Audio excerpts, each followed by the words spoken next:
Quebec's government is in hot water over their plan to bring the LA Kings to Quebec City for a game. Food Bank in Moncton is struggling to keep up with spiked demand. Manitoba RCMP officer who knelt on man's neck has his charges stayed.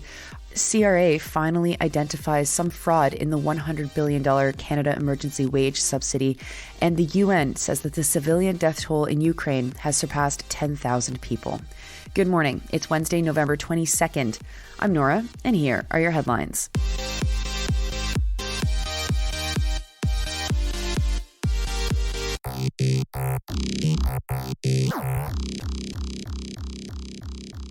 This morning, we're going to start with news that does not matter. There's this amazing controversy going on right now in Quebec that I feel like you need to know about because it's so Canadian and so funny. More Canadian than I'm prepared for Quebec to be, frankly. Amid the Franc-Commun strikes, the affordability crisis, the housing crisis, and the decision to delay Quebec City's tramway project by 6 months, the CAQ has announced that it will pay between $5 and $7 million to bring the Los Angeles Kings to play in Quebec City next fall. Now, this must have felt like a genius move on behalf of the CAQ. How many NHL lovers in Quebec City support the tramway is something I imagine they asked themselves. Bringing the Los Angeles Kings was supposed to be the perfect distraction for the National Capital Region. Except the premier is being roasted by other politicians and members of his own party for the decision. David Rémillard at Radio-Canada is reporting that several cabinet ministers are publicly calling out this decision. Minister of Finance Éric Girard took it on the chin yesterday morning at a press conference as he was asked about the criticisms of the plan. He said that he took full responsibility for the decision. Behind this decision looms the pipe dream that the Quebec Nordiques will ever come back home. Spoiler alert, they will not. The market here has absorbed the Habs as our local team, and so switching Habs fans to become Nords fans again does not make any difference for the bottom line of the NHL. Expansion teams exist because there's an untapped market, not a very much already tapped market. But Girard insisted that by bringing the Kings to Quebec to play a single game, our chances will vastly improve to convince the NHL to bring back the Habs. The money will mostly cover the meals and travel for the players and is coming out of a special fund for the National Capital Region that is supposed to subsidize local organizations. Luc Provençal from a riding just south of Quebec City said that the grant went, quote, against his values, unquote. MNA Éric Girard, who is not the same Éric Girard who's the finance minister, he said that the decision was also against the values of the people of Lac-Saint-Jean. The decision was also condemned by the only MNA who has played in the NHL, Liberal member Enrico Ciccone. Now, as they say, this news doesn't matter, but it is so amazing to see a decision like this get panned by other politicians. In other provinces and maybe at other moments in Quebec's history, this would have been no problem. Of course, we're going to waste money to bring an NHL team to Quebec City for a single game.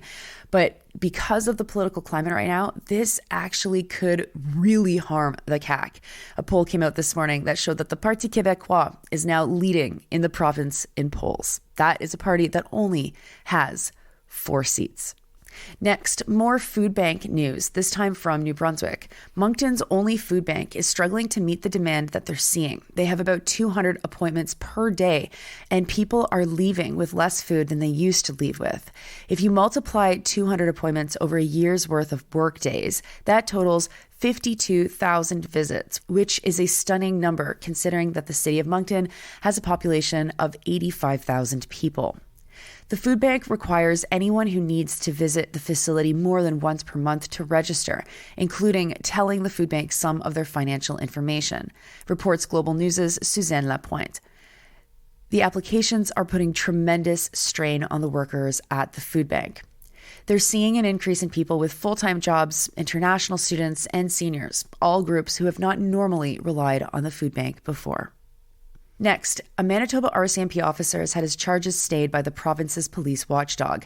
Devin McKendrick from CTV News Winnipeg reports that Eric Guerin was caught on video at the Winnipeg airport kneeling on Nathan Lasiuk's neck. Lasiuk screams that he can't breathe in the video. Lasiuk was originally charged with assault, and police were there because they were called to deal with Lasiuk at the airport. But there was never a report made to the oversight body until the video of the assault was released in 2021. A judge agreed with Lasiuk that his charter rights were violated, and he was given a conditional discharge and 12 months of probation for the assault charges that originally spurred the police to be there. The Crown withdrew their charges against Guerin, though, because they didn't believe that a conviction was reasonable. They reviewed the video and didn't find that Lasiuk was a credible witness. Guerin is back working for the Manitoba RCMP. Next, here's something from the Canadian Press's Nojoud Al-Mallis. Remember how many people who got CERB were harassed into giving the money back, and how journalists were obsessed with writing stories about all the fraud that people were committing with their CERB payments? Well, now we have some news about fraud related to other programs. The bigger program, the Canadian Emergency Wage Subsidy, and some indication that there's fraud with a rental subsidy that was given to corporations during the pandemic too. The report came out on Monday, and it turns out that there was at least a little bit of fraud that happened with the wage subsidy. Though, let us be clear, most of what was called fraud with CERB was actually administrative errors that individuals had no power over. But anyway, of the $100 billion given to corporations during the pandemic for the wage subsidy, Canada Revenue Agency has quote-unquote denied or adjusted some $458 million of it.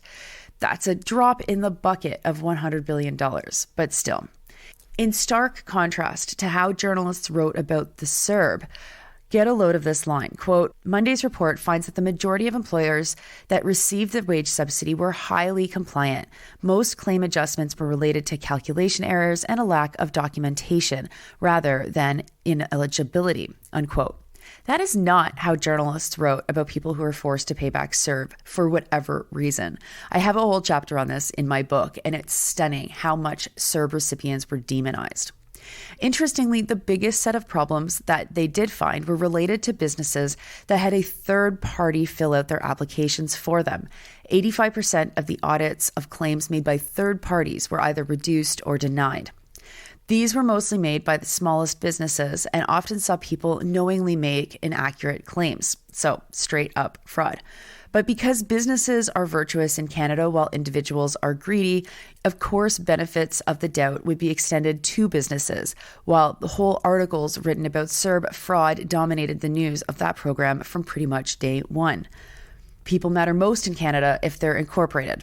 Remember that. And finally, the UN is reporting how many civilians have been killed in Ukraine since Russia invaded at the start of 2022. The number is north of 10,000 people. Half of those deaths happened in the last 3 months and, quote, far behind the front lines, unquote, reports Al Jazeera. More than 560 children have been killed. The UN says that it believes that the actual death toll is much higher. Russia has been more and more using long-range missiles, which is killing more people deeper inside of Ukraine. The majority of deaths have been caused by explosive weapons. Germany has committed 1.6 billion euro for more weapons for Ukraine, and the U.S.'s defense secretary was in Kiev on Monday to announce a new $100 million military package. Those are your headlines for Wednesday, November 22nd. I'm Nora. You're listening to this podcast at sandyandnora.com, on the Real News Network podcast feed, and anywhere you get your podcasts. I'll be off to Winnipeg tomorrow, so don't forget your tickets. Get those tickets at thepointofsale.com. Search for Sandy and Nora live in Winnipeg. And I'll talk to you tomorrow.